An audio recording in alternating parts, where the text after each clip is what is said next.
Hello and welcome to another installment of Metallic Reviews, the show where I take a look at the harder, heavier side of music and give it an honest rating. Well, mistakes happen. Mistakes happen. For those of you who watch on a regular basis, you might notice that the title of this video, it may be a little different than what we had previously said was going to be reviewed on here.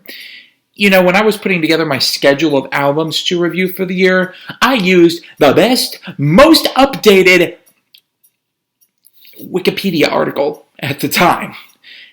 As it is, apparently the new Kreator album is not coming out until June 10. I'm actually kind of happy that this mix-up happened because that's opened the door for me to review one of my most anticipated albums of the year.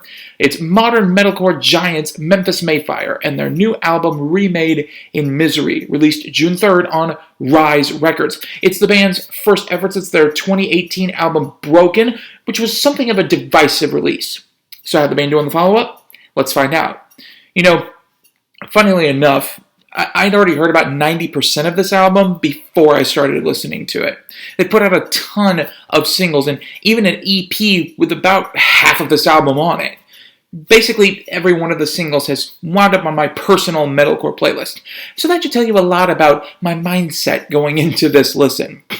Memphis Mayfire have become one of my favorite out of modern metalcore's gauntlet of bands, and as with many bands in this genre, some might find them to be a bit copy and paste, but stylistically and production-wise, they differ pretty much from bands like Killswitch Engage and As I Lay Dying. They don't downtune quite as much, and they rely way more on a lighter production scale. They aren't as thick, they carry a tonality that's all their own, they kind of exist in their own world. And all of this is on massive display throughout this album's entire runtime. Now I'm just going to say it, this is one of the best metalcore albums I've ever heard, even after listening to a good bit of it before the album even came out. From the fury of album opener Blood and Water to the absolute beauty that the choruses of songs like Death Inside the American Dream and Make Believe offer, this just works.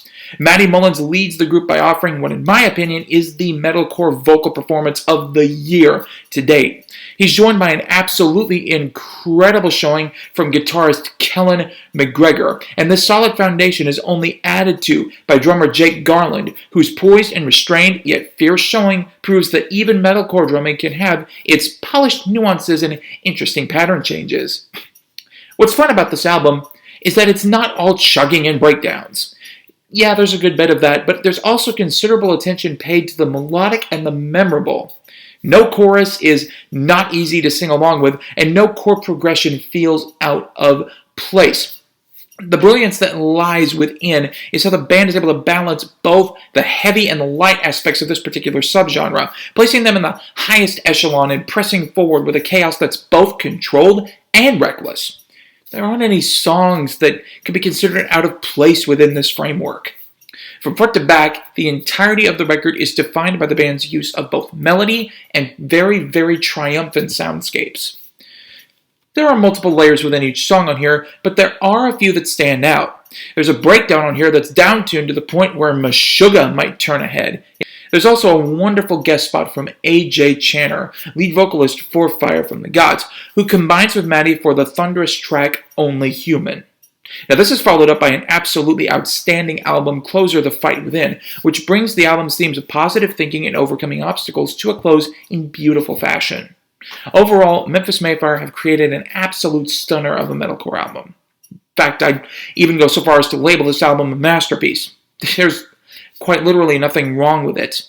The album may have misery in the title, but I think people will be far from miserable listening to this.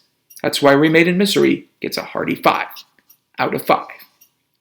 Thanks so much for watching. Click like and do not forget to subscribe for more Metallic reviews. Trying to get that subscriber count up to 30. Next week, we'll get to the review that I thought was going to happen this week when we review Teutonic Thrash Legends Kreator's new album Hate Über Alles. I hope you'll join me. You've been watching Metallic Reviews, where I give honest ratings to honest music. I'll see y'all next time.